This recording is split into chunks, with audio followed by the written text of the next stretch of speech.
자, 볼테르와 엘베띠웨의 3부 내용 이제 시작하도록 하겠습니다. 볼테르와 엘베띠웨는 우리 계몽철학자, 프랑스의 계몽철학자의 굉장히 유명한 사람들이고요. 역시 마찬가지로 서로 상당히 연관돼 있고 언론자유 사상하고 상당 부분 밀접한 두 명의 이제 작가이자 사상가라고 볼 수가 있습니다. 볼테르는 여러분들 흔히 누구로 알고 있나요? 혹시 들어본 사람들이 있다면 아마 작가로 가장 많이 알려져 있을 거예요. 뭐 작가이자 언론인이기도 하고, 그다음에 사상가이기도 했던, 그 당시 계몽철학자들이 대부분 다 이와 같은 주류에 해당하는, 부류에 해당하는 그런 사람들이긴 했었습니다만, 이 사람은 인간의 조건이라고 하는 차원, 인간이 이제 어떻게 존재할 수 있는가, 어떻게 하면 가장 의미 있게 존재할 수 있는가, 이 측면에 대해서 이제 많은 이야기를 했던 사람인데요. 세 가지 조건을 이야기해요. 첫 번째가 관용, 톨레랑스죠. 두 번째가 법의 지배, 세 번째가 의견의 자유입니다.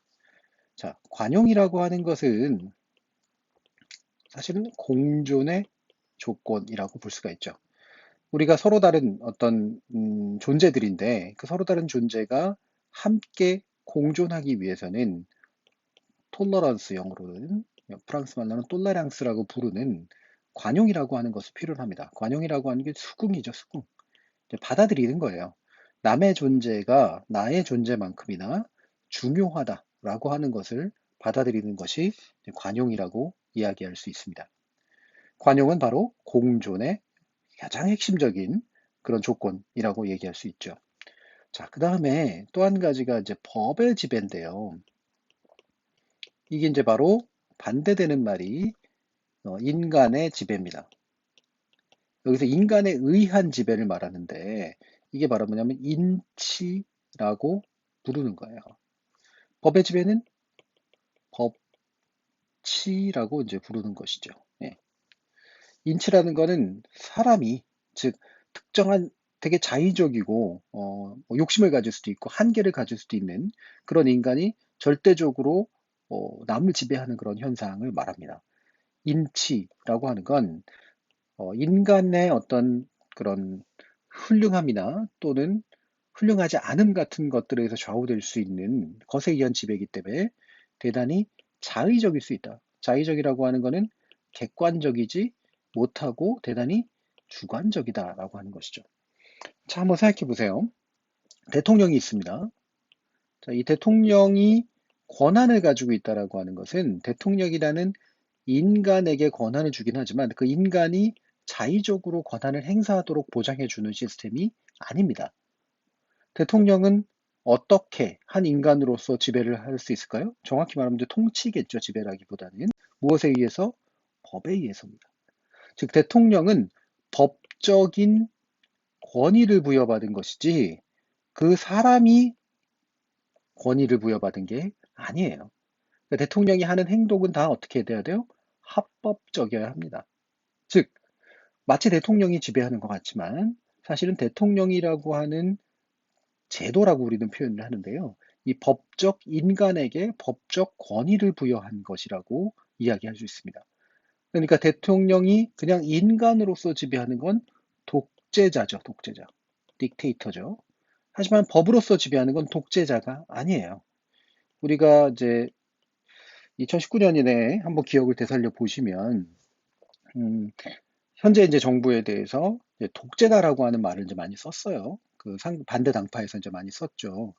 근데 이 부분은 좀 자세히 좀 생각해 볼 필요가 있습니다. 그러니까 그의 어떤 행동에 대해서 불만을 가지는 거는 뭐 충분히 타당한 일이나 그것을 독재라고 표현할 때는 인치라는 뜻이거든요.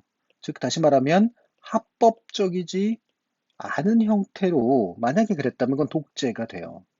하지만 법이 허용한 범위 안에서 법을 활용해서 불법적이지 않은 행동을 통해서 뭔가 이제 권력을 행사했다면 그걸 가지고 독재라고 이야기하는 것은 사실 어불성설입니다. 그래서 여러분들이 대단히 정교하게 이 사건을 이제 바라볼 필요가 있는 것이죠.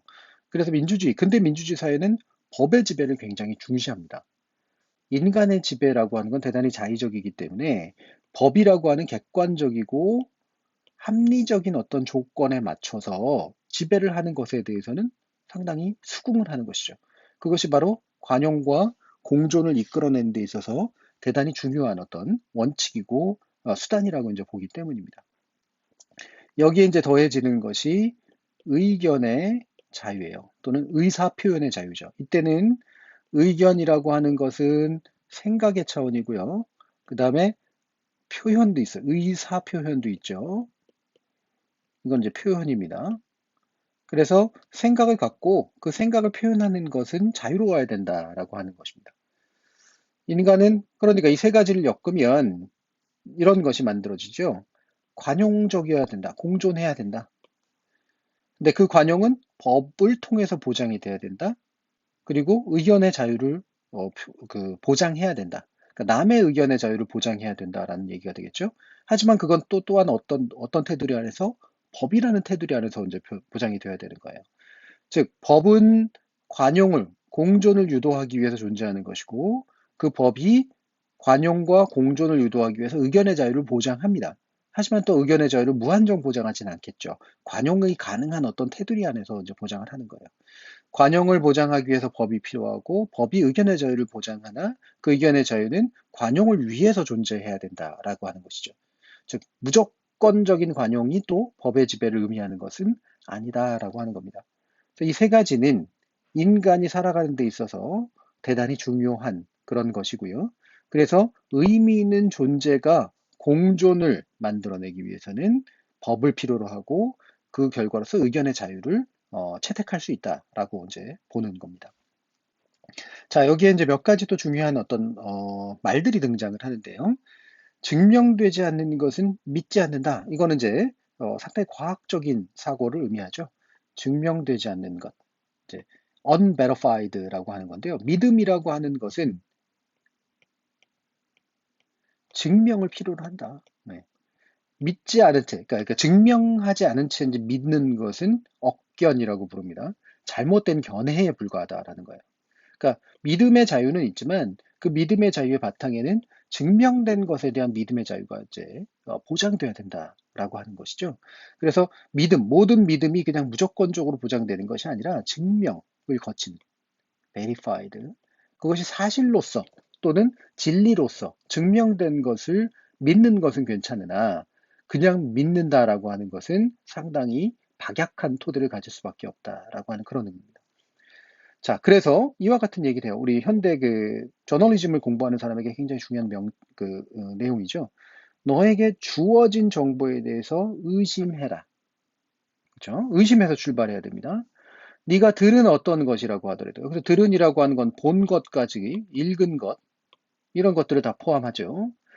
독자적인 검토에 의해서 여기서 독자적이라는 건 독립적이고 자율적인 겁니다. 자기 스스로 해야 된다라고 하는 거죠. 확인될 수 없다면 믿지 마라. 자, 의심하고 검토하고 확인해라. 그러고 난 다음에 믿음으로 이어져야 된다라는 겁니다. 여기에 가장 중요한 것이 바로 과학적인 방법입니다. 이제 scientific method라고 볼 수 있죠. 이제 과학적 방법이라고 하는 것은 그냥 과학 그 자체를 의미하는 것이 아니라 과학적 방법이에요. 과학적 방법이 바로 뭐냐면 바로 의심, 검토, 확인입니다. 네. 의심, 검토, 확인. 우리가 흔히 말하지만 fact checking이라고 부르는 그런 과정, 사실 확인 과정, 그 다음에 verification이라고 부르는 거죠.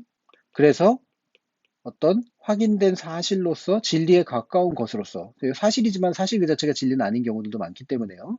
자, verification이라고 하는 과정을 끊임없이 겪어서 뭔가 truth, 진리라고 하는 것에 도달하는 과정이라는 거예요.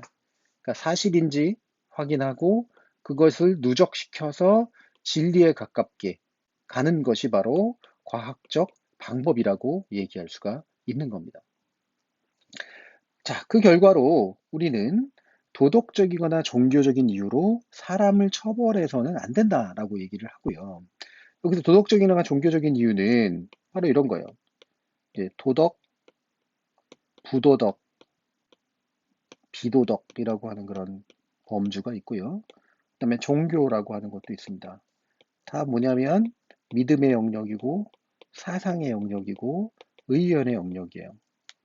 물론 이 믿음은 증명된 믿음이냐라고 얘기할 수는 없어요. 그죠? 예. 이 종교라고 하든 거나 도덕이라고 하는 게 반드시 증명된 건 아니고 신념에 가까운 것이잖아요. 그죠? 이 자체로 우리는 처벌을 할 수는 없습니다.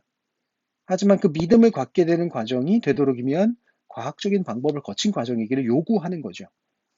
자, 대신 처벌이 가능한 경우가 뭐냐면 사회 질서를 보장하기 위해서만. 자, 이게 바로 공동체의 질서를 보장하는 한도 안에서 사상의 자유와 이제 어떤 관용이라고 하는 것, 이런 것들이 이제 가능하다라고 얘기하는 거죠.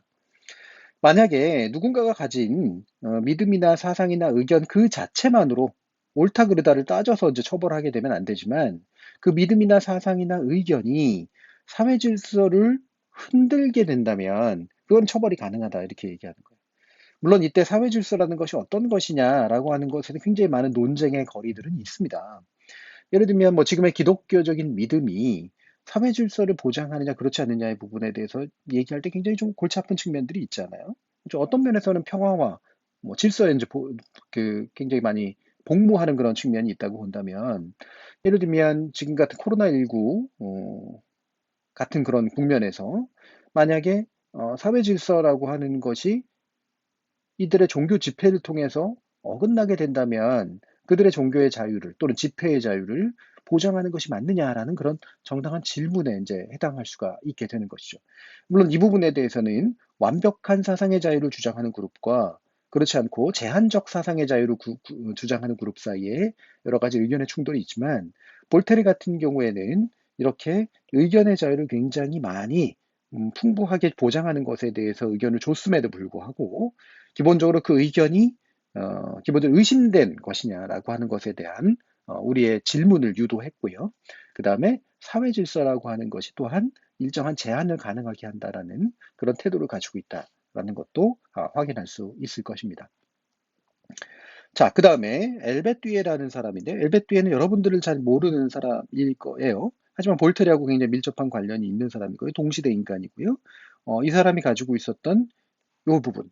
저는 귀하가 말한 것에 동의하지 않지만 귀하가 그것을 말할 수 있는 권리를 최후까지 옹호하겠습니다라고 흔히 볼테르가 이야기했다라고 알려진 그것이 바로 이 엘베띠에라는 사람이 최초로 이야기했고 나머지 사람들이 그거를 이제 응용해서 말했다라고 하는 점도 기억해 둘 필요가 있습니다. 자, 이 사람은 이제 공리주의적 사고를 처음으로 만들어냈던 사람인데요. 이 공리라고 하는 게 뭐냐?